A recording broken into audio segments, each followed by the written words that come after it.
Señor Secretario de Estado para Iberoamérica y el Caribe y el español en el mundo, señor Embajador de la Representación Permanente de España ante la Unión Europea, señor Portavoz del Parlamento Europeo, expresidente del Parlamento Europeo, directora de la Oficina del Parlamento en España, directora en funciones de la Representación en España de la Comisión Europea, presidenta de la Agencia EFE, director de La Vanguardia, directora de la Cámara de Comercio de España, subsecretario de Educación y Formación Profesional, comisionada especial para la Alianza por la Nueva Economía de la Lengua, directora de la Oficina de Coordinación para la Presidencia Española de la Unión Europea, presidente de la Fundación Euroamérica, presidente del Consejo Federal Español del Movimiento Europeo, queridas amigas, queridos amigos.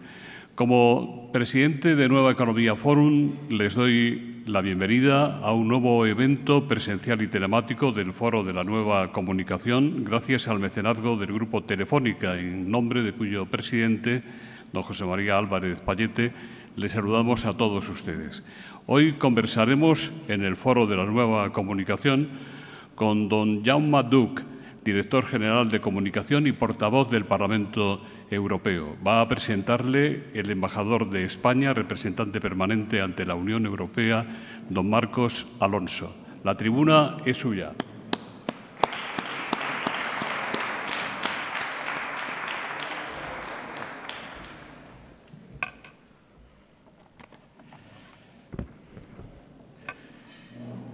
Bueno, buenos días a todos y muchas gracias al Foro de Nueva Economía por este desayuno y a Jaume Duch por el honor de ofrecerme presentarle en este evento esta mañana aquí en Madrid. Aunque cada vez son menos las personas que ponen en duda que la guerra de Rusia en Ucrania, de la que desgraciadamente se cumple o acabamos de cumplir hace poco su primer aniversario, está marcando profundamente el momento actual de integración europea, es indiscutible que eso es así. La crisis del COVID constituyó un desafío en el que la Unión Europea demostró que juntos éramos más fuertes. Un principio que, por muy evidente que nos pueda parecer, no era tan fácil de poner en práctica. Pero la compra conjunta de vacunas y los fondos que nutren los planes de recuperación y resiliencia, esos 750.000 millones de euros, de los que España podrá disponer de 160.000 millones para reformas e inversión, marcaron una nueva forma de hacer Europa, muy distinta de la crisis financiera de finales de los 2000. La guerra de Ucrania ha sido, en mi opinión, un revulsivo muy superior al de la crisis del COVID. Y muy superior, en mi opinión, porque nos ha obligado, en primer lugar, a darnos cuenta de que lo que está en juego es el lugar que Europa ocupará en el mundo. Y, en segundo lugar, porque ha demostrado la fortaleza de la unidad de acción europea. Es decir, ha quedado patente que cuando Europa, la Unión Europea, actúa unida, es mucho más que la suma de esfuerzos individuales de cada Estado miembro. Y, en tercer lugar, porque ha cambiado la percepción en el mundo y en nosotros de lo que la Unión Europea es capaz de hacer y de ser. La robustez y la unidad de los 10 paquetes de sanciones ha sorprendido a propios y a extraños. Ha sorprendido al mundo, pero más importante aún, nos ha sorprendido a nosotros mismos. La Unión Europea ha demostrado que no solamente era un actor geoeconómico, sino que también puede serlo, si se lo propone, un actor geopolítico, y puede y debe contribuir a configurar su destino en ese nuevo orden mundial que aún desconocemos cómo será, pero que se encuentra en pleno proceso de conformación. Se preguntarán si he perdido la noción de cuál es mi función hoy aquí, que no es otra que la de presentar a Jaume Duch Guillot, director general de Comunicación del Parlamento Europeo y su portavoz. Lo que pretendía en mi introducción era llamar la atención sobre el momento particularmente intenso, complejo y también interesante de la realidad política europea, del que Jaume Duch es un espectador e intérprete privilegiado. Jaume es un analista, como digo, privilegiado de esa realidad europea, no solamente por su cargo y la institución en la que lo ejerce, el Parlamento Europeo, cada vez más político, más diverso, incluso polarizado, con legislador por un lado y actor, y en ocasiones diría yo incluso activista político, por otro. La clave que hacen de Jaume Duch ese intérprete privilegiado no es otra que el hecho de que cuenta con una serie de cualidades humanas indispensables para analizar, interpretar y luego comunicar con destreza, habilidad y acierto las claves del momento europeo. Jaume es una de esas personas que empatiza con la palabra, que escucha, observa y conversa mucho y bien hasta destilar las claves del momento. Además de su dilatada y brillante carrera, y solo mencionaré que fue ya portavoz del presidente José María Gil Robles, fallecido el pasado mes de febrero, y después, desde el 2006, portavoz no del presidente, sino del Parlamento Europeo, con 7 presidentes consecutivos del Parlamento, y director general de comunicación desde 2016, siendo presidente Martin Schulz. Como digo, además de esa dilatada y brillante carrera, Jaume Duch es un hombre de mente abierta, buen sabedor de que solo estando en contacto y expuesto al mayor número de sensibilidades políticas e ideológicas, poniendo los apriorismos en su sitio, es posible hacerse una idea de por dónde van las claves del momento. Bruselas es hoy una ciudad que pienso ha igualado, si no superado a Washington como hervidero de profesionales de lo más variado, donde la información y la desinformación se entremezclan.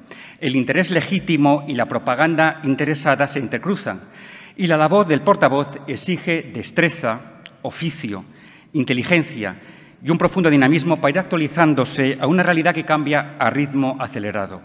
Ninguna de estas cualidades le es ajena a Jaume Duch.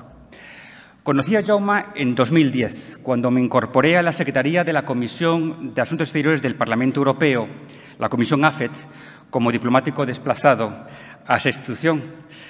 Compartimos allí, recuerdo, unos buenos momentos.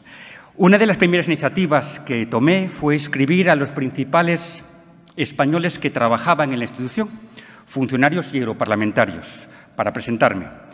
Uno de los, diría incluso pocos, que me respondieron fue precisamente Jaume, que por aquel entonces era director de medios. En aquel café me di cuenta de que pocos como él explicaban de forma sencilla pero elocuente lo complejo, las claves del funcionamiento de la institución y del momento que vivía, con un Tratado de Lisboa que reforzaba sus funciones y que acababa de entrar en vigor precisamente un mes antes del inicio de nuestra última presidencia rotatoria del Consejo, en el primer semestre de 2010. Ahora, 13 años después, que estamos a menos de 4 meses de nuestra próxima presidencia rotatoria del Consejo, una presidencia en la que España exhibirá un europeísmo maduro y dará, como ha hecho en las anteriores, lo mejor de sí misma. Una presidencia en la que España no escatimará esfuerzos para mantener la unidad europea en el apoyo a Ucrania, para llevar a buen puerto los numerosos reglamentos y directivas en negociación, para lograr una Europa competitiva y preparada para los desafíos del futuro, para impulsar una Unión Europea protectora, cohesionada, solidaria, una Europa para todos los europeos que sea referente de valores e inclusiva con los vulnerables, una presidencia para defender una Unión Europea resiliente y abierta que sitúe por fin a la relación con América Latina, la región más cercana y compatible con Europa, en el lugar que le corresponde. El apoyo inmensamente mayoritario de América Latina a la resolución de la Asamblea General de Naciones Unidas sobre Ucrania hace pocas semanas es buena muestra de esa eurocompatibilidad. Y el desplazamiento la semana próxima a Colombia de la vicepresidenta Vestager y de la comisaria Urpilainen para la firma de la Alianza Digital Unión Europea-América Latina, una muestra de que el impulso de la próxima presidencia española del Consejo, camino de esa cumbre birregional que tendrá lugar en el mes de julio, ya se empieza a notar. No quiero concluir sin antes detenerme en otra cualidad de la que también hace gala Jaume Duch y que considero esencial para cualquier pensador y analista que se precie, no siempre común en los tiempos que corren. Daniel Fuentes Castro, un economista español y gran comunicador, repite con frecuencia en sus escritos e intervenciones sobre política económica e ideología que no se trata de tener razón, sino de tener criterio. Y no puedo estar más de acuerdo. Sin duda alguna, Jaume Duch lo tiene, y en abundancia. Sin más, cedo la palabra a Jaume Duch. Muchas gracias.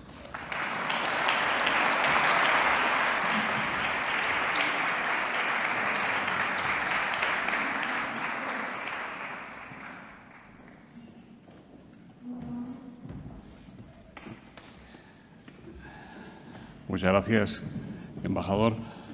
Bueno, ya ve cómo le presentan. Bienvenido. ¿Cómo está esta mañana? ¿Cómo estoy? Estoy abrumado porque después de esta presentación no sé qué puedo decir. Habrán entendido que Marcos Alonso, además de ser un gran embajador de España y un muy buen representante permanente, es muy amigo mío, porque si no, todo esto no se explica. En todo caso, gracias, porque si algún día necesito un empleo voy a utilizar el vídeo de lo que has dicho. Señor Duque, sin lugar a dudas, la actual está siendo una de las legislaturas más decisivas para el Parlamento Europeo. Ahí está la batalla europea durante la pandemia, las vacunas y la financiación de la investigación, la mutualización de la deuda y la financiación europea para la salida de la crisis con los fondos Next Generation. Pero también está la coalición europea para hacer frente a la guerra de Ucrania. Ayer, sin ir más lejos, se anunció la compra de obuses por un valor de 1.000 millones de euros. Los ciudadanos europeos, como probablemente ya hicieron en las elecciones de 2019 con el Brexit, deberán validar, apoyar y legitimar con su voto en 2024 el nuevo papel de la Unión Europea. ¿De qué manera está afectando todo lo que está ocurriendo a la Unión y a la actual legislatura parlamentaria ya en su último año? ¿Qué balance provisional puede hacernos? Bueno, pues es un balance positivo, pero complicado. Esta ha sido seguramente, aunque todavía no ha acabado, como bien dice, la legislatura más complicada del Parlamento Europeo y de la propia Unión Europea. No olvidemos, las elecciones europeas fueron en julio del 2019. En enero, al cabo de unos meses, recién investida la Comisión Europea, empezó el Brexit, se fueron los británicos. Prácticamente al cabo de unas semanas llegó el COVID, entramos en un año y medio de pandemia y cuando apenas habíamos salido de la pandemia empezó la invasión de Ucrania por parte de Rusia. Y si me lo permite, pues a todo eso se añaden otros muchos problemas, algunos ligados con la guerra, otros no, la inflación mundial, la escasez de alimentos en algunas zonas del planeta, el aumento del coste de la vida, los precios de la energía y, por supuesto, la emergencia climática. Alguien me dijo ayer que si lo de Ucrania es una tormenta, lo del cambio climático es un tsunami, y creo que es verdad, no hay que perderlo de vista. Y algo muy importante para el Parlamento, para todos nosotros, creo que es el inquietante retroceso de la democracia en el mundo, algo a lo que no estábamos acostumbrados o que no teníamos previsto, y es el hecho de que, en lugar de aumentar la lista de países con regímenes democráticos en el mundo, disminuye cada año. Pero yo quería hacer tres pequeñas reflexiones, si me lo permites, un poco al hilo de lo que ha dicho Marcos Alonso. Primero, que el Brexit, la pandemia, la guerra, todas estas situaciones inesperadas, en el fondo, han vuelto a poner a prueba a la Unión Europea, y las cosas podían haber ido relativamente mal y han ido relativamente, o incluso más que eso, bien. Con todas sus debilidades, con todos sus fallos, todos los tenemos. Yo creo que es verdad lo que decía Marcos, la Unión Europea sale reforzada de estas crisis.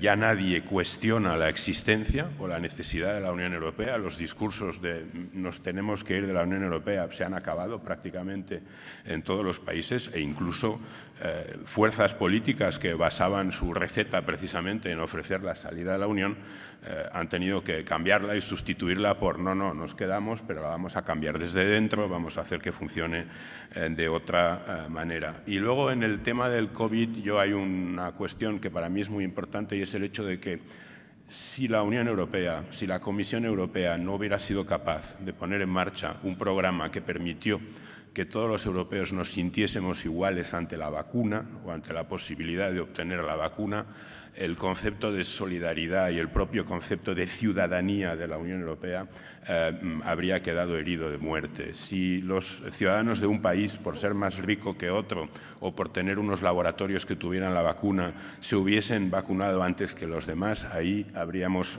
perdido completamente el sentido de lo que es la Unión Europea. Y muy brevemente, el hecho de que la guerra en el fondo le devuelve a la Unión Europea su ADN, que es el de la paz. Hemos estado muchos años que no sabíamos cómo explicar la Unión Europea a los jóvenes, hablándoles del roaming, de los viajes baratos, de la libertad de circulación, etcétera, etcétera.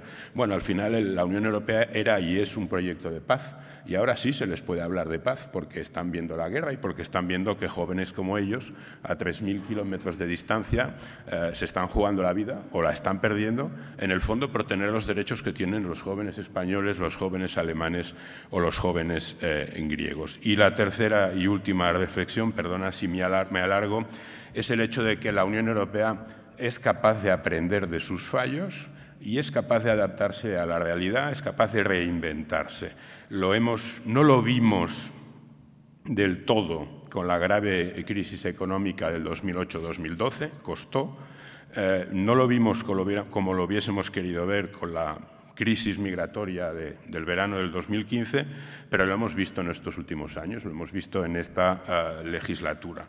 Y, bueno, podríamos poner muchos ejemplos, algunos los ha mencionado Marcos, pero negociar los contratos de las vacunas, poner en marcha el paquete de ayudas, 750.000 millones de euros mancomunados, utilizar dinero europeo para ayudar a los Estados miembros a comprar armamento para después cederlo a Ucrania. ¿Quién habría dicho hace un año y poco que la Unión Europea hubiera utilizado un fondo que se llama Fondo Europeo para la Paz para ayudar a comprar armamento, dar el estatus de países candidatos a Ucrania y a Moldavia, recibir en condiciones a 8 millones de refugiados de Ucrania y, por supuesto, los 10 paquetes de sanciones que han sido mencionados. Por tanto, yo insisto, creo que se ha actuado con bastante rapidez, con bastante eficacia, con una casi sorprendente unidad y, bueno, en el fondo, al mismo tiempo, acelerando, aumentando el proceso de integración de la propia Unión Europea.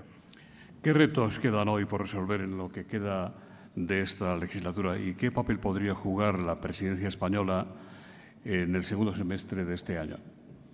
Yo creo que hay un reto global y se utiliza mucho ahora el término autonomía estratégica, pero yo creo que es más que eso. Es decir, el reto de la Unión Europea en los próximos años es dejar de depender de nadie, dejar de depender de Estados Unidos para garantizar su seguridad, porque nadie nos dice que eso vaya a ser así. De hecho, todo el mundo todos hemos leído papeles, cábalas, elucubraciones sobre qué habría pasado en esta guerra si las elecciones americanas las hubiese ganado Donald Trump. Dejar de depender, ya lo estamos haciendo, prácticamente ya lo hemos hecho, de Rusia en el tema del acceso a la energía. Dejar de depender de China y de otros países para obtener no ya materias primas, sino productos prácticamente de primera necesidad. Lo vimos con las mascarillas, lo vemos ahora con los chips, lo estamos viendo con materiales raros. Evitar, frenar, tanto como sea posible, la, digamos, despoblación industrial de la Unión Europea, y ahí podemos tener también problemas en los próximos años, fundamentalmente con Estados Unidos, pero no solo. Bueno, hemos descubierto que las bondades del comercio mundial tienen sus límites, que no todo se basa en ser una potencia comercial y que hay que serlo también en muchos otros temas. Hay que reforzar el tejido económico, hay que combatir el cambio climático, hay que aprobar un pacto sobre migración y asilo que sigue pendiente desde hace varios años. El Parlamento está haciendo todo lo posible, la pelota está en realidad en el Consejo y yo creo que sería muy importante que ese pacto estuviese cerrado, estuviese aprobado antes de las elecciones europeas de mayo del año próximo, porque si no ese va a ser el tema fundamental de la campaña en muchos países y no es un tema fácil y desde luego no es un tema, digamos, con un ángulo positivo. Avanzar en la transformación digital, por supuesto, seguir apoyando a Ucrania. Pero yo insisto en lo que decía al principio, hay que evitar esa dependencia, hay que conseguir la autonomía en el ámbito de la defensa y de la seguridad. hay que conseguir la autonomía energética, hay que conseguir una auténtica política industrial que nos haga competitivos. Hay que regular los flujos migratorios, sabiendo que en los próximos años la Unión Europea va a necesitar mano de obra, es decir, que hay que pasar de los problemas de la inmigración ilegal a un sistema de migración legal bien organizado. Y, por supuesto, como decía antes, luchar contra el cambio climático, pero al mismo tiempo hay que hacerlo no poniendo en peligro la autonomía energética y manteniendo la competitividad industrial, es decir, no ya un encaje de bolillos, sino prácticamente un cubo de Rubik, pero es lo que va a haber que hacer en los próximos años. Y ahí, efectivamente, la presidencia española, en el segundo semestre de este año, pues tiene un papel importante que jugar, entre otras cosas porque es la última presidencia completa de esta legislatura. La siguiente, la presidencia belga, va a tener que trabajar con un Parlamento que suspenderá sus sesiones plenarias y sus comisiones ya en abril, porque después vienen las elecciones europeas.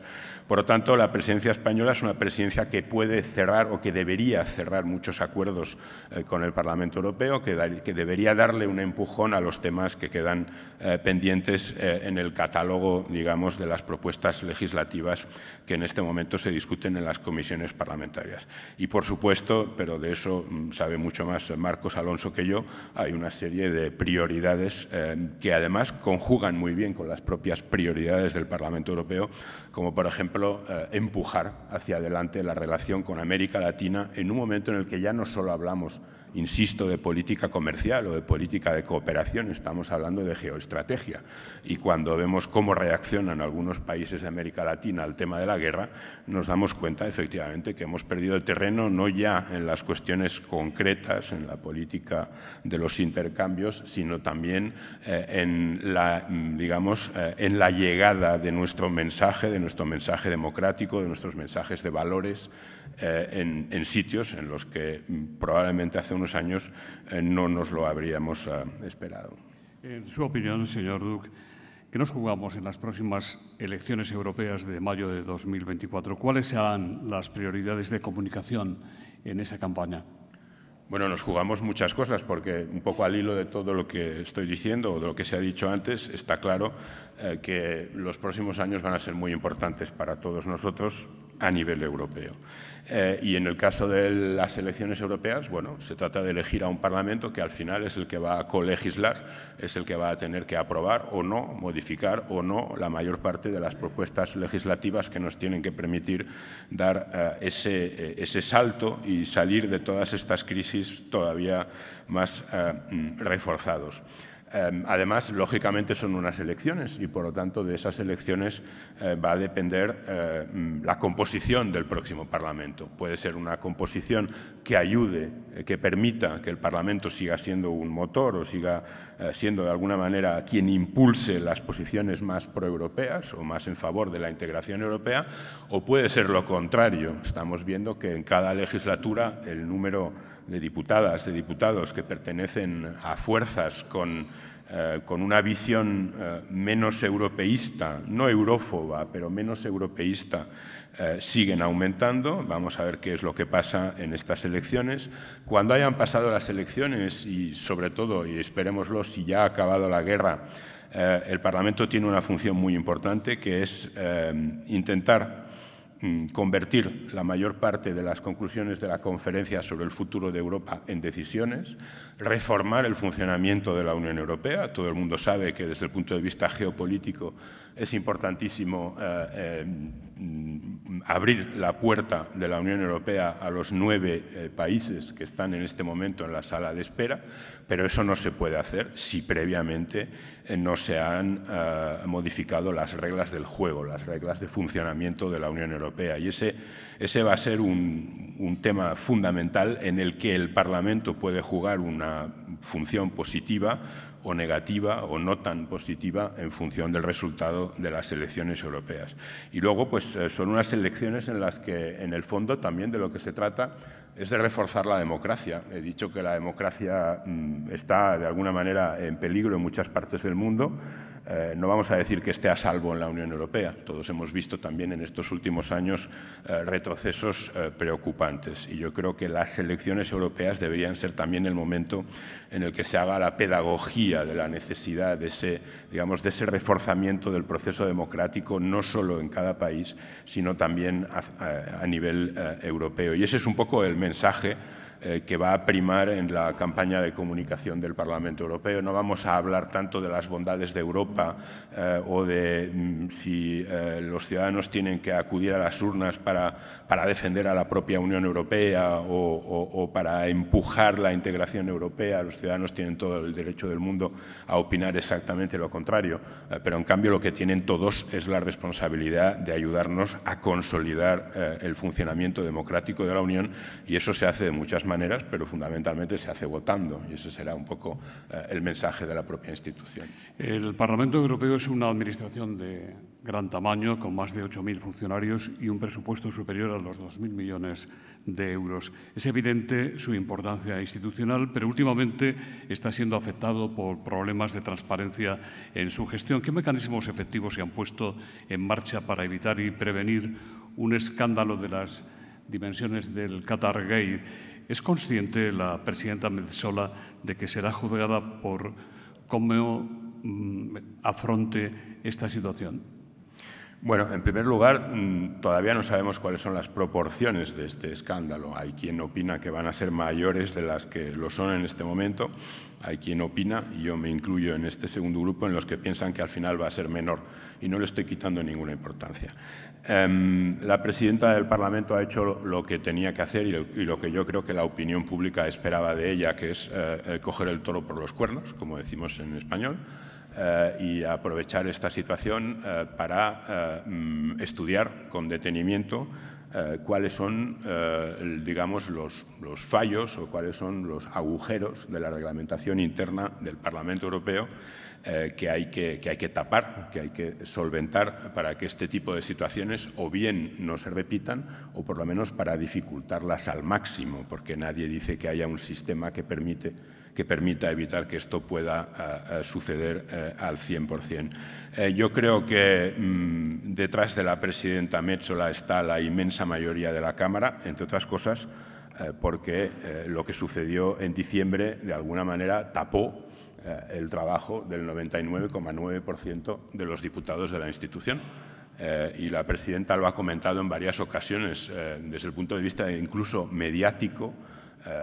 Fue triste, fue desgraciado observar que, lógicamente, esos días los medios de comunicación tuvieron que concentrarse en lo que habían hecho, presuntamente, lo que habían hecho un par de diputados, un antiguo diputado, un asistente o dos, y al tener que ocuparse de este tema, dejar pasar el hecho de que en esas semanas el Parlamento y el Consejo fueron capaces de aprobar prácticamente una docena de propuestas legislativas importantes. Todos sabemos cómo funcionan los medios de comunicación en Bruselas. Los corresponsales tienen que elegir prácticamente cada día cuál va a ser la noticia del día y, evidentemente, si hay que cubrir un tema como este, como el llamado Qatargate, pues hay otras muchas cosas que quedan ocultadas. Yo creo que ahí los diputados sintieron esa situación o esa injusticia hacia su propio trabajo y, por lo tanto, tiene mucho sentido que ellos sean los primeros interesados en evitar que este tipo de situaciones, que no solo han sucedido allí y que lamentablemente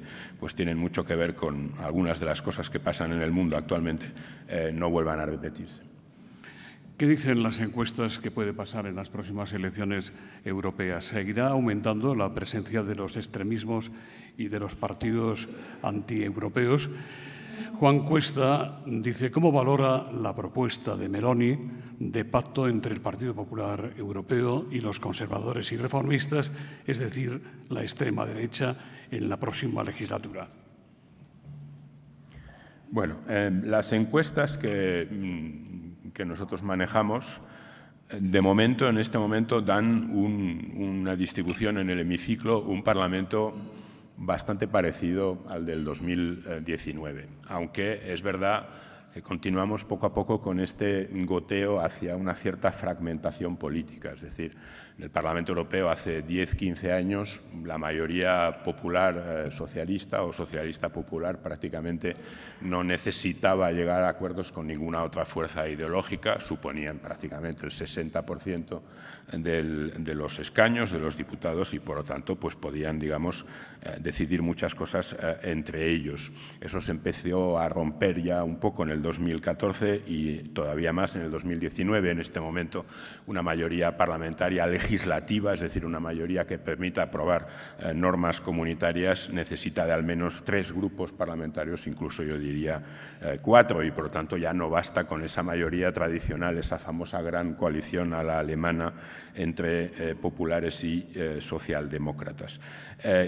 Las encuestas dan eso, lo que pasa es que falta un poco más de un año y puede ser un año en el que las cosas vayan bien o en el que las cosas vayan, digamos, se compliquen en función de lo que pase con la guerra y en función de, digamos, de las consecuencias que pueda tener la guerra también un poco en el ánimo de los propios ciudadanos europeos. Estamos saliendo de un invierno, pero queda todavía otro invierno por delante antes de las elecciones europeas. Después, cuando uno observa un poco la situación, se da cuenta de que cada país, cada Estado miembro es diferente. Hemos visto lo que sucedió en Italia, pero hemos visto este domingo, por ejemplo, como en Estonia, que bueno, es un país pequeño, pero es un país significativo por su cercanía a Ucrania y a Rusia. El partido de la ultraderecha, que se suponía que podía haber aumentado considerablemente, ha reducido su número de votos, ha reducido su número de escaños y la primera ministra tiene prácticamente asegurada su reelección al frente del Gobierno de Estonia. En cuanto a la pregunta de Juan Cuesta, yo no diría que conservadores y extrema derecha son la misma cosa, porque no es verdad. Sería muy injusto y ustedes lo entienden perfectamente. ¿Qué es lo que vayan a hacer los grupos parlamentarios después de las elecciones? Yo no lo sé. Lo que sí sé es que efectivamente el Parlamento Europeo se parece cada vez más a un Parlamento nacional, en el sentido de que cada vez las decisiones que se tienen que tomar o las posiciones, las posturas que se tienen que adoptar tienen más que ver con temas en los que hay ideología, en los que no hay solamente, digamos, una discusión técnica o una discusión, sí, técnica o tecnocrática, sino que estamos hablando de los mismos temas de las políticas nacionales. Estamos hablando de inmigración, estamos hablando de derechos sociales, los diputados están votando sobre temas que tienen mucho que ver también con la vida de la política nacional. Y por lo tanto eso abre posibilidades que antes no existían y seguramente abre también la vía a un Parlamento en el que haya mayorías cambiantes en función de los temas y seguramente con una correlación con las políticas de cada Estado miembro más fuerte que hasta ahora. La participación electoral en las elecciones europeas en 2019 se incrementó en varios puntos por primera vez en muchos años. ¿Cree usted que volverá a suceder lo mismo en las próximas elecciones de 2024? ¿Se mantendrá la tendencia al alza? Y también le preguntan si cree que la guerra de Ucrania, de pronóstico incierto, puede servir a la movilización del electorado y a una mayor concienciación sobre la necesidad de la Unión Europea, una unión fuerte, realmente unida y cohesionada. Bueno, el Parlamento Europeo, la Unión Europea, porque no son elecciones al Parlamento Europeo, son elecciones europeas, tenía hasta el año 2019 un verdadero problema con la participación, que se entiende por muchas razones. En las últimas elecciones europeas la tendencia de la participación por primera vez cambió y aumentó, y además aumentó de una manera considerable. Pasamos de golpe del 42% al 51%, prácticamente 9 puntos más, que es un poco, bueno, el 20% más de votantes que en las elecciones anteriores. Y ese además fue un aumento generalizado, no fue un aumento porque votaron mucho los alemanes o porque votaron mucho los franceses o los italianos o los españoles, sino porque aumentó prácticamente en casi todos los Estados miembros, incluso en países en los que se tiende a votar muy poco. He hecho referencia, por ejemplo, al caso de Estonia este domingo, mundo. Estonia consiguió la mejor participación de su historia y fue del 49%. En España nos parecería poquísimo. A los estonios les parece un gran éxito y además el resultado primero de haber permitido la votación electrónica, cosa que creo que debería ser un ejemplo para otros muchos países, y de haber abierto las urnas no un día, sino una semana, un tema en el que yo creo que también probablemente en algún momento tendríamos que reflexionar. Pero volviendo al tema de la tendencia de voto, lo lógico es que la participación vuelva a subir.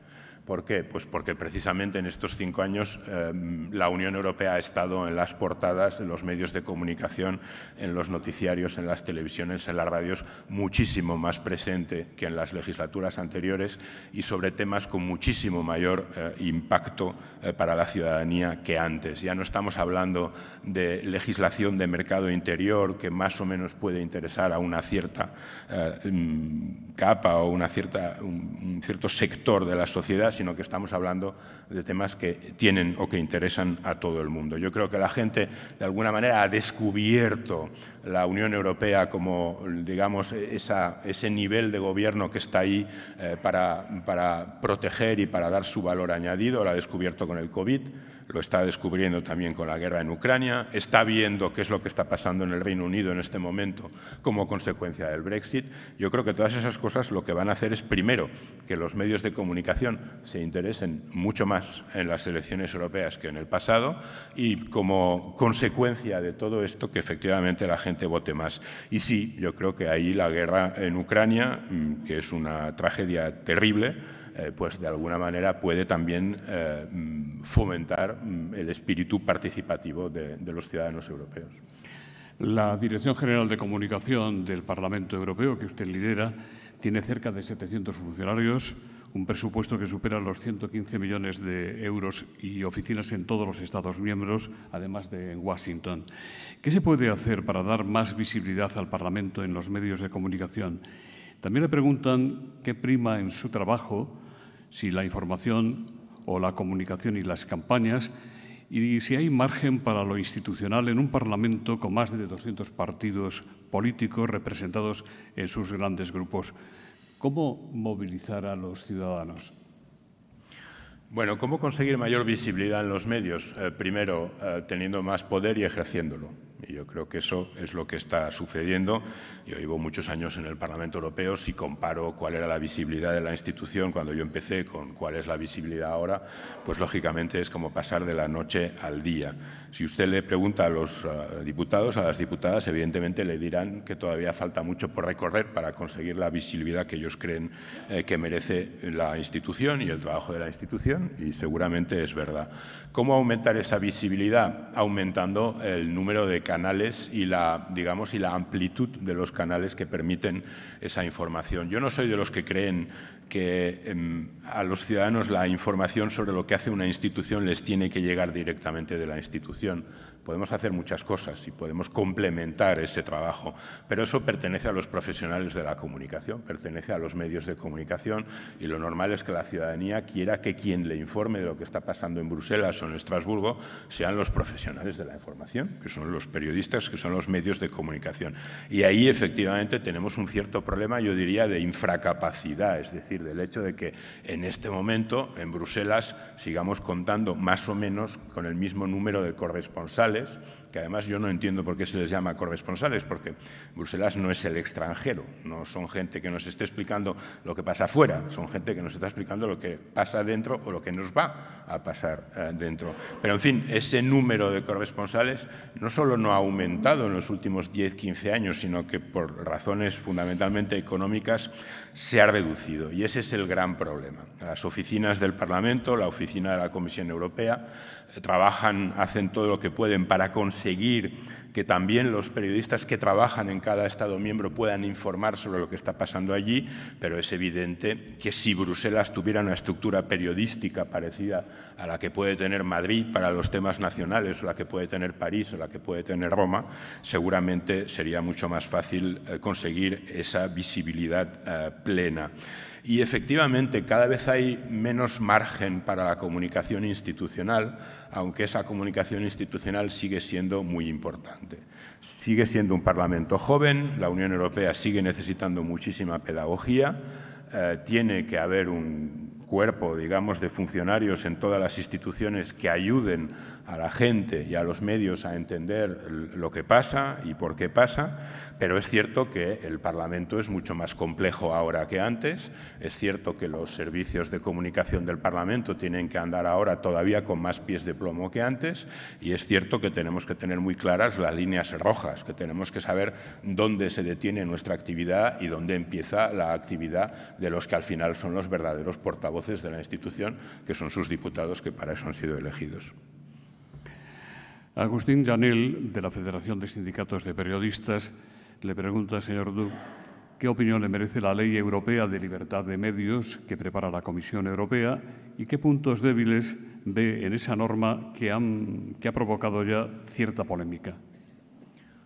Bueno, la Ley de Libertad de Medios, que en este momento se está tramitando en el propio Parlamento Europeo, tiene, como muchas normas comunitarias o muchas futuras normas comunitarias, tiene la dificultad de tener que valer al mismo tiempo para situaciones muy diferentes. Y ese es un poco el problema, digamos, al que va a haber que encontrarle la solución una vez se adopte el texto definitivo. Hay Estados miembros en los que los medios de comunicación no tienen ningún problema desde el punto de vista de lo que es el respeto del derecho a ejercer su trabajo, el derecho a comunicar, el derecho a la libertad de expresión, la libertad de prensa. Hay otros países en los que esta situación es más complicada. En algunos casos es muy evidente y en otros casos es menos evidente porque tiene más que ver con factores económicos que con medidas, digamos, de tipo represivo. Y es algo que yo veo de una manera bastante clara en las reuniones con directivos de los medios de comunicación de muchos países. Siempre, al final de la legislatura, una de las cosas que hacemos es, país por país, ir viendo un poco con los diferentes medios de comunicación cómo van a afrontar el tema de las elecciones europeas, en qué les podemos ayudar, cómo podemos fomentar una mayor información sobre lo que está haciendo el Parlamento. Y ahí uno se da cuenta un poco de cuál es el hábitat, digamos, de los diferentes medios en los diferentes países. Y en los últimos años yo me he llevado sorpresas bastante desagradables con sitios, que no voy a mencionar, en los que ya no es tanto la amenaza al periodista como profesional, sino la amenaza en general. Y ese es un tema en el que efectivamente la Unión Europea tiene que entrar y tiene que intentar ayudar a solventarlo. Pero al mismo tiempo eso de alguna manera es visto como un cierto debilitamiento de la independencia de los medios en otros países o es visto como un cierto intervencionismo por parte de las instituciones europeas en países en los que, como digo, no hay ninguna percepción de que haya un problema con la libertad de los medios de comunicación. A juzgar por el apagón que ha supuesto la guerra de Ucrania, ¿realmente ha servido para algo la conferencia sobre el futuro de Europa? Sí, la verdad es que sí, y efectivamente quizás es una conferencia que no ha tenido suerte en cuanto al momento, se retrasó por culpa del COVID, se gestionó con dificultad porque todavía seguíamos con las restricciones, con las limitaciones de la pandemia y después efectivamente el efecto más importante que tenía que producir la conferencia, que es lograr en algún momento que se ponga en marcha una reforma de los tratados. Hasta ahora no se ha conseguido por diferentes razones, pero yo creo también por una razón obvia, y es que la Unión Europea no se puede dedicar a reformarse internamente en el momento en el que la prioridad es enfrentarse a una guerra en Europa. No se pueden hacer las dos cosas a la vez, probablemente la ciudadanía no lo entendería. Pero eso no quiere decir que el trabajo de esta conferencia haya sido en balde, al contrario, porque esta conferencia ha conseguido algo que al principio parecía prácticamente imposible o muy difícil, que es llegar a recomendaciones prácticas, concretas, sobre cómo reformarse la Unión Europea. Si alguien quiere saber cómo debería ser la Unión Europea en los próximos 10 años es muy fácil. Uno se lee las conclusiones y las recomendaciones de la conferencia y tiene un cuadro, tiene un mapa perfecto de lo que eso tiene que ser.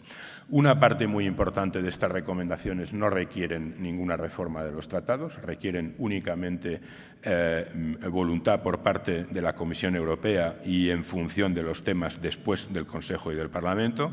Ahí se está avanzando. La Comisión yo creo que se ha tomado muy en serio esas recomendaciones, pero es verdad que hay otra parte, que seguramente digamos la más mediática o la que más puede interesar a la gente, que esa sí seguramente requiere que se reformen los tratados, en este caso el Tratado de Lisboa. Aunque muchas cosas se pueden hacer a lo que los juristas llaman tratado constante, es una cuestión de pura voluntad política. Reducir el número de temas, por ejemplo, en los que se utiliza la unanimidad, en algunos casos requiere una modificación de las bases legales, pero en otros no. En otros requiere simplemente que en un momento determinado los gobiernos de los Estados miembros se pongan de acuerdo en hacerlo. Por lo tanto, bueno, la conferencia no tuvo la visibilidad que debía haber tenido, la conferencia no ha tenido el impacto inmediato que podría haber tenido, pero yo creo que el trabajo de la conferencia sigue encima de la mesa y en función de los resultados de las elecciones esa va a ser, como he dicho antes, una de las prioridades del propio Parlamento. ¿No se han puesto, señor Duch, en evidencia la eficacia y la utilidad de la Eurocámara en temas como el incumplimiento por Francia de los compromisos de liberalización del sector energético? Si las instituciones europeas, empezando por el Parlamento Europeo, son incapaces de lograr la armonización de la fiscalidad y de la regulación de los mercados financieros de los Estados miembros, ¿por qué no se habla, señor Duch, alto y claro desde Bruselas en defensa del derecho de las empresas, como la española Ferrovial, a mudarse donde estime oportuno dentro de los propios límites de la Unión? Bueno, vamos a ver. Usted acaba de mencionar un tema que es el de la política fiscal, la fiscalidad de la Unión Europea. Ese es, por ejemplo, precisamente uno de los temas que siguen estrictamente en manos de los gobiernos de los Estados miembros. Ese es un tema en el que la Comisión Europea tiene el derecho a plantear propuestas y lo ha hecho. El Parlamento Europeo las puede estudiar y puede opinar. Pero al final esa es una decisión que incumbe única y exclusivamente a los Estados miembros y además por unanimidad. ¿Y eso qué supone? Eso supone que en el fondo el Parlamento, la Unión Europea, avance de manera desigual, avance más en los temas en los que puede decidir con más facilidad y avance menos en los temas en los que se puede bloquear con mucha facilidad. Y quizás ese es un poco, digamos, el nudo de la cuestión que usted me plantea, y es el hecho de que hemos conseguido poner en marcha un mercado interior, hemos conseguido desarrollar al máximo las 4 libertades, incluidas las libertades que tienen que ver con la política comercial, de servicios, industrial, etcétera. Por lo tanto, hemos dado a las empresas un pasaporte que pueden utilizar, igual que el pasaporte que todos nosotros podemos utilizar en su momento, pero en cambio no hemos armonizado suficientemente una serie de políticas, incluida la política fiscal.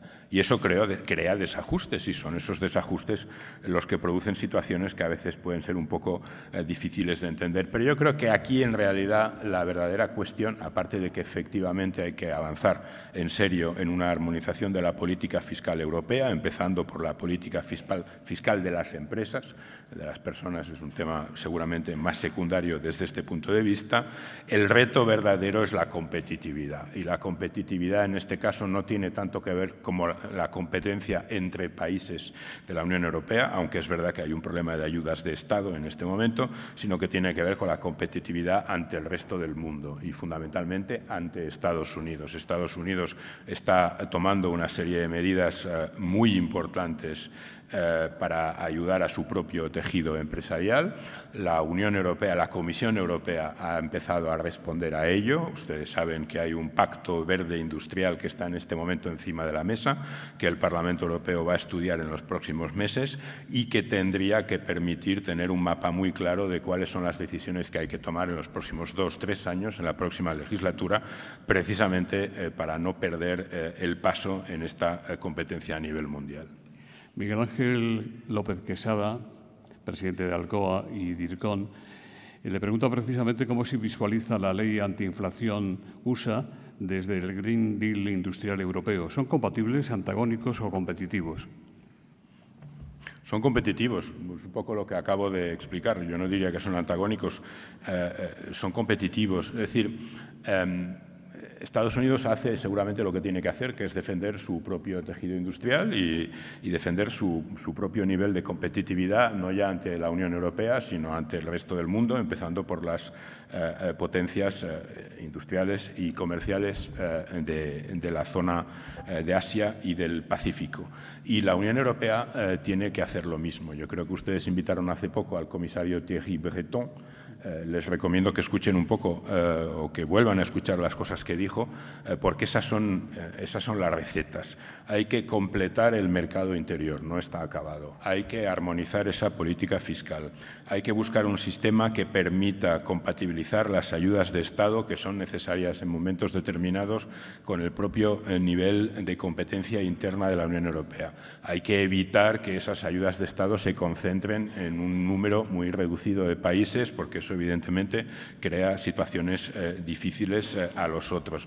Y luego al final vuelvo a lo del cubo de Rubik. Hay que saber cómo invertimos el dinero para, por una parte, saber luchar contra el cambio climático, pero al mismo tiempo hacerlo de manera que eso fomente una nueva política industrial, no una desindustrialización, sino una nueva política industrial. Todo eso está ya en los papeles y al final, insisto en lo que he dicho ya un par de veces hoy, es una cuestión de pura voluntad política y yo sinceramente creo que en el momento en que los Estados miembros puedan dejar de pensar en la guerra y en las últimas consecuencias del COVID, esta va a ser para todos la verdadera prioridad. Hay muchas preguntas sobre el tema que vamos a tratar ahora. ¿Volverá a haber candidaturas a la presidencia de la Comisión? En 2014 el sistema funcionó, pero no en 2019. ¿Qué pasará en las elecciones europeas del año próximo? ¿Sigue siendo una utopía la elección directa y en sufragio universal de la presidenta o del presidente de la Comisión Europea? José Ignacio Salafranca, vicepresidente del Movimiento Europeo y de la Fundación Euroamérica, le pregunta si hay alguna posibilidad de que la Comisión actual o su presidenta renueven su mandato. ¿Cómo se posicionaría en ese caso el Parlamento Europeo? ¿Tendría que ser nominada por su familia política y presentarle a las elecciones al Parlamento Europeo? ¿Daría usted por enterrada la fórmula del Spitzenkandidat? Bueno, esta es una pregunta difícil, no me extraña que venga entre las cosas de Nacho Salafranca, que conoce muy bien la casa. Primero, utopías en la Unión Europea ya quedan poquitas. Había muchas cosas que parecían una utopía hace 5 años y ya no lo son. Por lo tanto, la utopía de imaginar que llegue un momento en el que la presidenta o el presidente de la Comisión sea elegido directamente por la ciudadanía, pues no lo es. Puede suceder. ¿Por qué no? No digo que vaya a suceder en los próximos 5 años, pero yo no le cerraría la puerta a esa modificación institucional. El tema de las candidaturas a la presidencia de la Comisión. En el 2014 funcionó muy bien. ¿Por qué? Bueno, pues fundamentalmente porque había una mayoría muy amplia en el Parlamento Europeo que defendía una candidatura y, por lo tanto, quedaba claro que cualquier otra candidatura habría tenido problemas muy serios para ser aprobada por el Parlamento. En el 2019 esa situación no se produjo. El Parlamento llegó ante el Consejo Europeo con más de una candidatura y eso pues, le permitió al Consejo Europeo introducir una serie de variables que al final llevaron a la elección como presidenta de la Comisión de la señora von der Leyen, que no había sido propuesta previamente por ningún partido político europeo y que salió elegida presidenta de la Comisión en una votación un tanto complicada, porque salió, digamos, justita. ¿Eso qué quiere decir? Que el funcionamiento de este sistema en el 2024 va a depender primero de la voluntad de los propios partidos políticos europeos y de sus grupos parlamentarios en el Parlamento Europeo. Segundo, fundamentalmente, del grado de consenso que haya en el Parlamento Europeo. Si el Parlamento es capaz de dar una señal clara, eso coloca al Consejo Europeo en una situación, digamos, más complicada para no hacer caso de lo que le esté diciendo el Parlamento Europeo. El Parlamento en esta legislatura aprobó una resolución en la que se autoobliga a volver a presentar candidaturas a la presidencia de la Comisión Europea. Primero, porque eso es más fácil de entender por los ciudadanos. En muchos países, empezando por España, cuando uno va a votar en las elecciones nacionales, está eligiendo a unos diputados. Si uno vive en Madrid, probablemente está eligiendo diputado a quien acabará siendo presidente del Gobierno. Si uno vive en Barcelona o en Huesca, probablemente no. Pero todo el mundo va a votar no ya teniendo en la cabeza a quién va a votar como diputado, sino a quién quiere que gobierne y quién podría llegar a ser o no presidente del Gobierno. En el caso de las elecciones europeas, tendríamos que conseguir que llegue un momento en que haya también un cierto automatismo, es decir, que votemos no ya sabiendo a qué candidatos votamos para ser parlamentarios, sino a quién estamos apoyando para llegar a la presidencia de la Comisión y, por lo tanto, para presidir un Ejecutivo que se parece mucho a un Gobierno de la Unión Europea. Y ahí, bueno, pues si la señora... no hay nada que prohíba a la actual presidenta de la Comisión Europea volverse a presentar. Que ella lo vaya a hacer o no, imagino que es una decisión que tiene que tomar ella en algún momento. Es verdad que lo lógico sería que en ese caso su partido político y su grupo parlamentario en ese momento apuesten por ella. Pero ese es un tema que está completamente abierto porque, insisto, para empezar, no sabemos qué es lo que ella va a querer hacer. Por tanto, yo lo compararía con la situación política de cualquier Estado miembro. Estamos a un año y pico de las elecciones, hay muchas cosas que pueden suceder, hay todavía muchas incógnitas y, en el fondo, eso va a formar parte un poco también del trabajo de los medios de comunicación y probablemente va a ser también uno de los elementos que permitirán que la campaña electoral, la campaña de las elecciones europeas sea vista cada vez más también como una campaña normal, como una campaña de lo que es elegir a diputados y elegir de una manera o de otra a quién nos va a gobernar, en este caso no a nivel nacional, sino a nivel europeo. El senador Rubén Moreno le pregunta precisamente en hilo con lo que acaba de decir si cree que la ciudadanía europea está preparada para las listas transnacionales. La ciudadanía europea seguramente está mucho más preparada que los políticos para las listas transnacionales. Porque yo creo que se entiende perfectamente. Es decir, si estamos hablando de las elecciones al Parlamento Europeo, pues a lo mejor en algún momento hay que dar un paso para conseguir que las elecciones al Parlamento Europeo no sean solo la suma de 27 elecciones nacionales que tienen lugar más o menos en el mismo momento. Y una de las fórmulas para conseguirlo, efectivamente, serían las listas transnacionales, es decir, que una parte, un porcentaje, en principio mínimo, de los diputados al Parlamento Europeo sean elegidos en una lista común que pueda ser votada por cualquier ciudadano de la Unión Europea, independientemente del Estado miembro en el que tenga derecho al voto. Esa es una propuesta que el Parlamento Europeo no se atrevió a presentar en la anterior legislatura, que sí la ha presentado en la actual, que requiere un consenso político muy fuerte y que requiere, sobre todo, unos tiempos muy largos, porque obliga a modificar prácticamente la legislación electoral de todos los Estados miembros. Por tanto, yo creo que está claro que no es algo que vayamos a ver en las elecciones del 2024, pero quién sabe si efectivamente esta no podría ser una de las novedades del 2029. La presidenta de la agencia EFE, doña Gabriela Cañas, le pregunta si cree que la Unión Europea se ha olvidado en los últimos años de América Latina. Usted hizo ya en su primera intervención una referencia a este tema.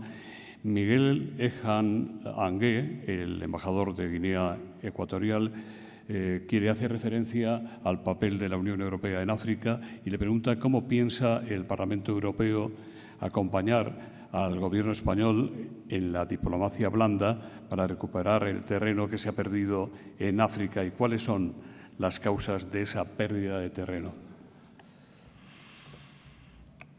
Muchas gracias. En el tema de América Latina, yo creo que el mejor aliado de la presidencia española en estos 6 meses va a ser el Parlamento Europeo. porque si hay una institución que siempre ha tenido clara la importancia de la relación con América Latina, ha sido el Parlamento Europeo. Y un ejemplo muy concreto es, por ejemplo, el hecho de que el Parlamento en su momento constituyó una asamblea parlamentaria común con Latinoamérica, que viene funcionando desde hace bastantes años con absoluta normalidad. ¿Se ha olvidado la Unión Europea de América Latina en los últimos años? Yo no diría que se ha olvidado, pero es verdad que quizás no ha estado tan presente como debía estar y no ha sido una de las prioridades. Y, de hecho, quizás el ejemplo más evidente es la interrupción de las cumbres Unión Europea-América Latina, que precisamente se van a retomar a partir de este mes de julio bajo mandato de la presidencia española del Consejo, y que va a ser acompañado también, por ejemplo, con una asamblea especial de Eurolat que va a tener lugar aquí en España muy probablemente. Yo decía al principio, y me gustaría repetirlo, que la relación con América Latina no es ya solamente una relación que tiene que ver con la proximidad cultural o que tiene que ver con el hecho de que la Unión Europea tiene que seguir abriendo sus propios, digamos, canales comerciales. Tiene que ver también un poco con el mundo al que estamos yendo. Lo vemos en América Latina y lo vemos todavía más en África. Cosas que nosotros damos por descontadas en Europa no lo son necesariamente en otros lugares del mundo.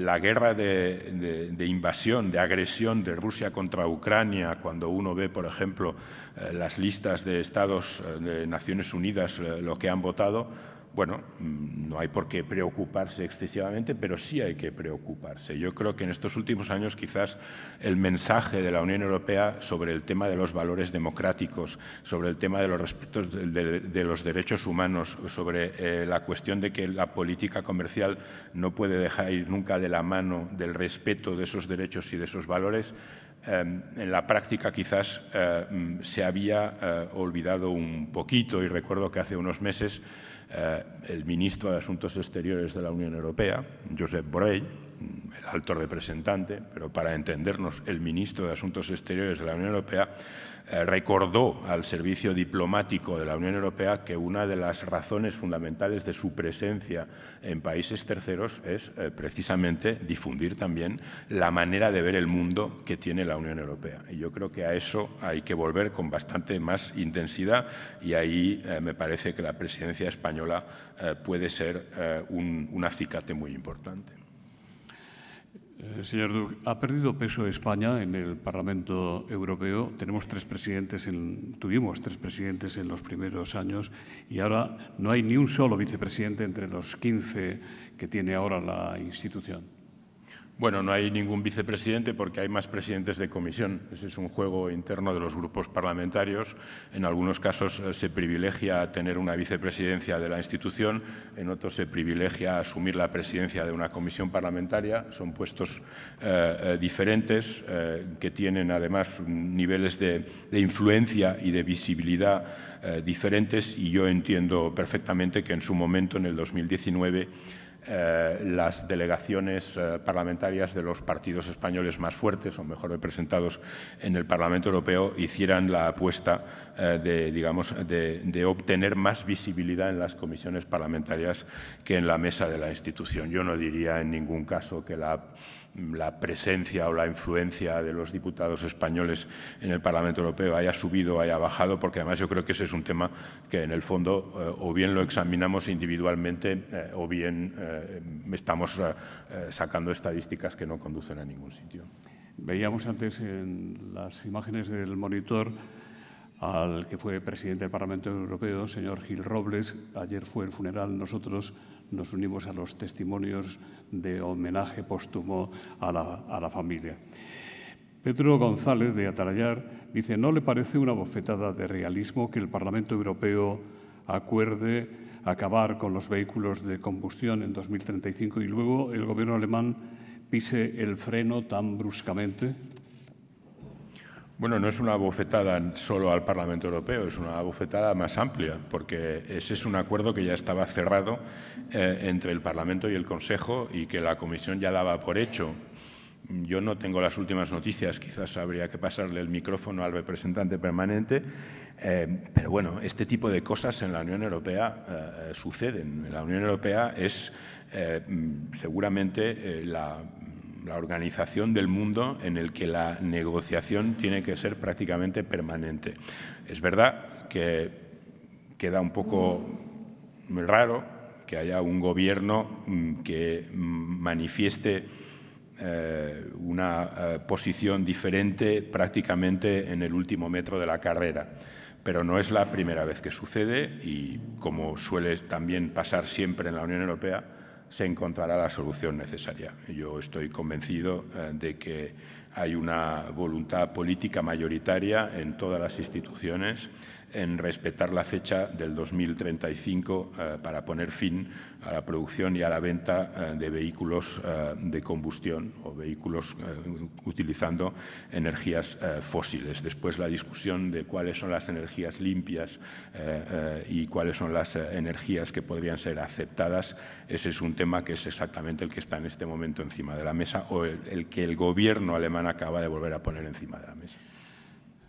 ¿Qué tendría que pasar para que Puigdemont deje de disfrutar de la inmunidad parlamentaria y tenga que entregar el acta de eurodiputado? José Manuel González Huesa, el director de Servimedia, le pregunta cómo ve la situación actual de Cataluña tras las últimas medidas del Gobierno, cómo plantea la Unión Europea esta situación. Bueno, en cuanto al tema de la inmunidad, el Parlamento Europeo le levantó la inmunidad al eurodiputado señor Puigdemont y a otros diputados. Estos diputados presentaron un recurso ante el Tribunal General de la Unión Europea. El Tribunal General todavía no se ha pronunciado sobre el fondo y lo que sí hizo fue decidir devolverles la inmunidad a título provisional mientras durase el procedimiento judicial. Procedimiento que, en principio, debería concluir en las próximas semanas. Por lo tanto, serán las autoridades judiciales, serán los tribunales de la Unión Europea los que al final dictaminarán si estos diputados conservan o no conservan la inmunidad, es decir, si se ratifica la decisión que tomó el Parlamento Europeo de levantarles la inmunidad y a partir de ahí eso tendrá sus consecuencias judiciales posteriores. En este tema yo creo que lo único que se puede decir cuando se habla en nombre del Parlamento Europeo es pleno respeto a las decisiones de los tribunales, sean las que sean. Vamos a ver cómo acaba este tema. En todo caso, sí quiero aclarar que la inmunidad fue levantada por la institución, cosa que además sucede en bastantes más ocasiones y en bastantes más tipos de casos. En cuanto a Cataluña y la Unión Europea, yo diría que estamos entrando en una etapa en la que no se habla de Cataluña en Bruselas y seguramente eso es lo mejor que puede pasar. ¿Usted cree que el Brexit es irreversible? ¿Viven bien el uno sin el otro, el Reino Unido y la Unión Europea? Bueno, el Reino Unido está empezando a darse cuenta de en qué situación se ha colocado él solo o la colocaron quienes lo gobernaban en un momento determinado. Lo que pasa es que hay procesos que efectivamente tienen mucho de irreversibilidad y uno de ellos puede ser este, entre otras cosas porque yo creo que la Unión Europea también se ha acostumbrado a funcionar sin el Reino Unido y bueno, eso tiene algunos inconvenientes, pero la verdad es que también tiene algunas ventajas y no lo sabemos y no lo sabremos nunca, pero habría sido muy interesante saber qué decisiones la Unión Europea habría podido tomar o no durante la crisis del COVID, entre otras, por ejemplo, no ya el tema de la vacunación, sino sobre todo la aprobación de un plan de recuperación de 750.000 millones de euros basado en la mutualización de la deuda a través de la Comisión Europea.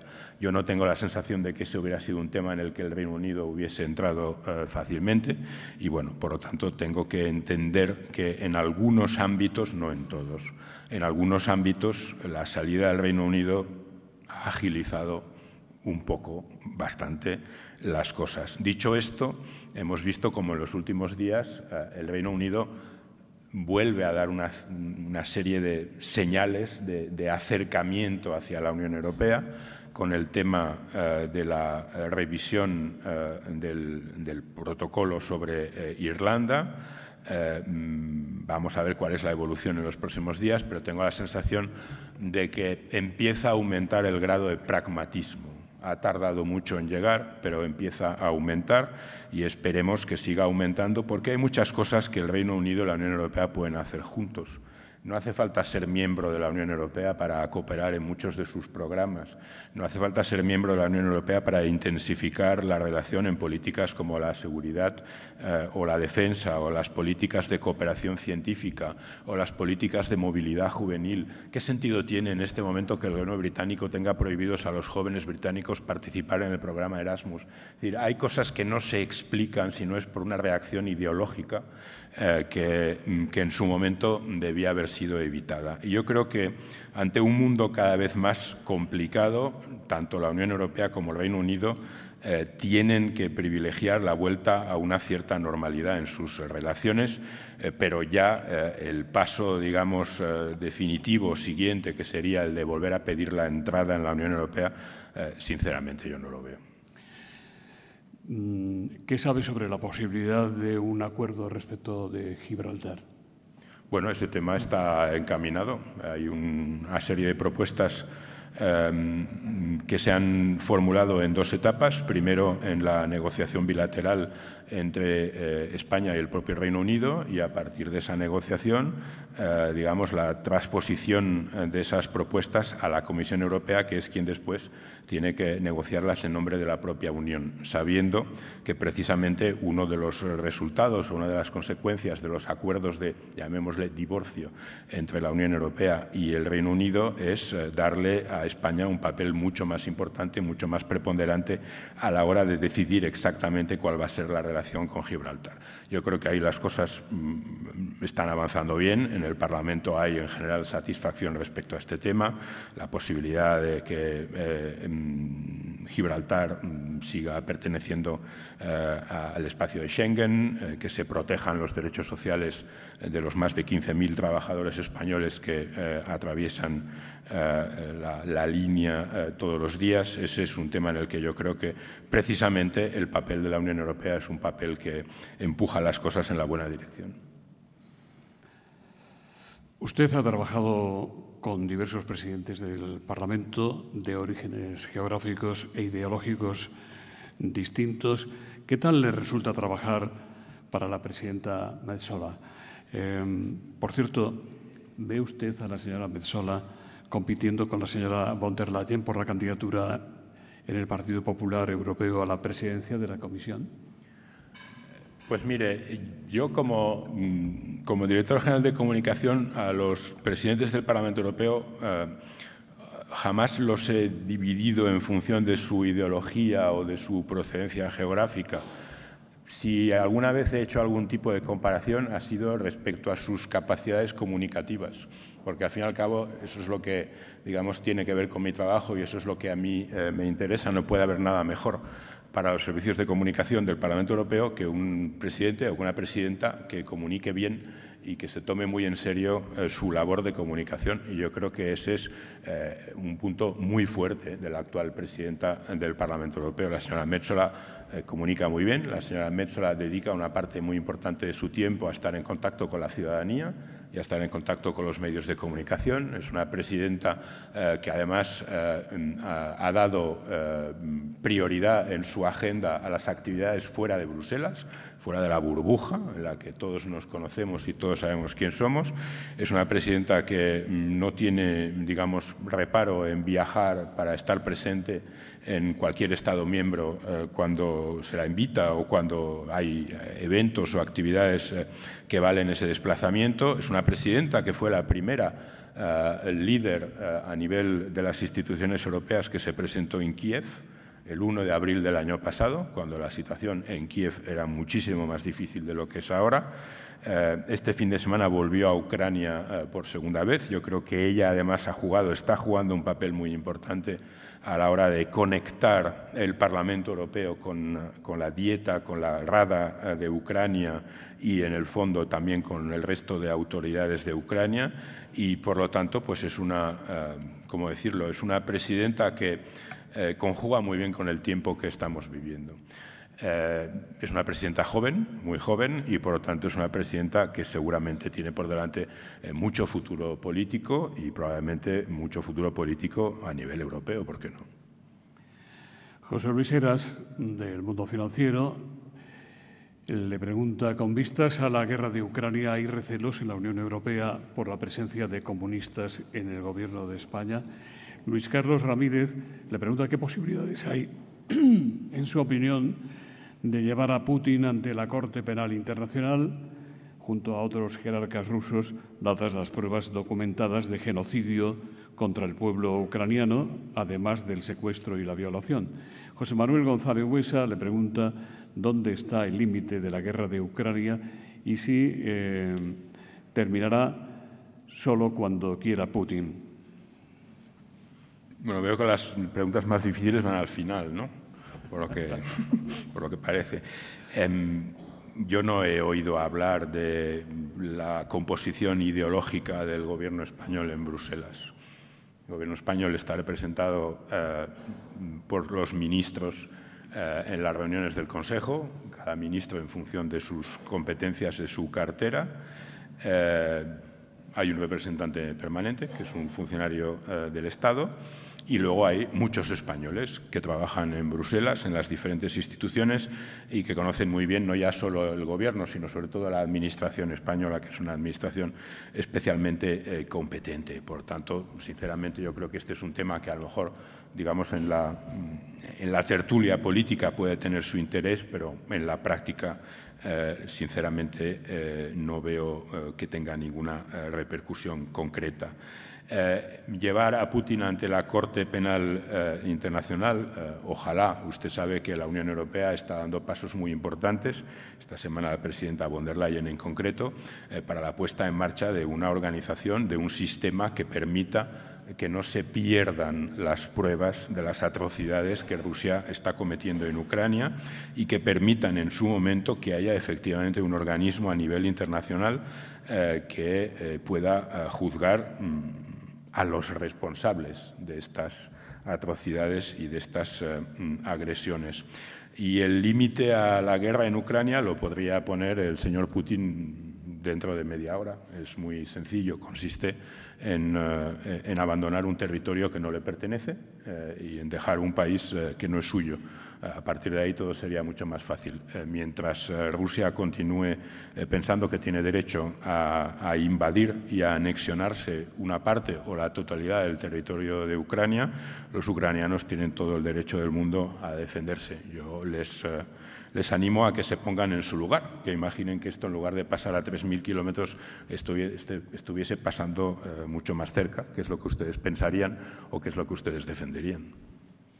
Le voy a dar a usted, como sabemos, un último turno para sus mensajes finales, pero permítame que le ofrezca el micrófono a don Francisco Álvarez Rojo, director de Comunicación Estratégica y Corporativa de Telefónica.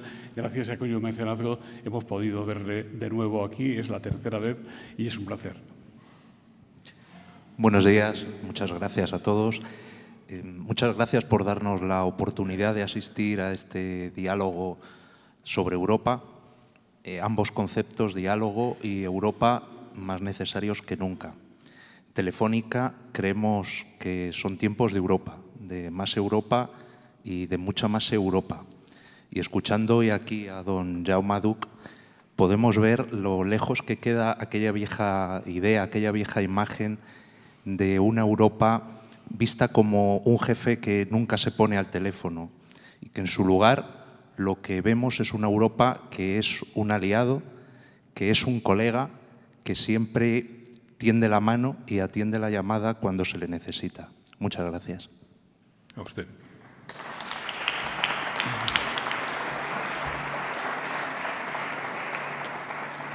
Yo no les voy a atormentar más, pero simplemente insistir en algo que yo creo que ha sido un poco el hilo rojo de mi intervención. Esta ha sido, digamos, una legislatura muy complicada, unos años muy complicados para todos, también para la Unión Europea, y todo apunta a que lo será hasta el final, pero también han sido los años en los que la realidad nos ha obligado a todos a mirar más hacia Bruselas, como no se la había mirado hasta ahora, hasta entonces, como el lugar donde más vale que todo vaya bien si queremos seguir disfrutando del nivel de vida y del nivel de respeto de nuestros derechos del que hemos podido disfrutar durante muchos años. Y eso, en el fondo, es una empresa colectiva, no depende solo de las instituciones o de los políticos, depende de todos nosotros, depende de las empresas, de los medios de comunicación, de la sociedad civil y, sobre todo, depende de la ciudadanía, que, insisto, puede hacer muchas cosas, entre otras, participar en las próximas elecciones europeas. Ustedes tienen todos un nivel de influencia muy importante en sus círculos de trabajo, en sus círculos laborales, familiares, personales, y les animo a que esto no se quede aquí, porque yo creo que efectivamente nos jugamos prácticamente todo en los próximos años, tenemos muy buenas cartas, pero hay que saber jugarlas. Muchas gracias.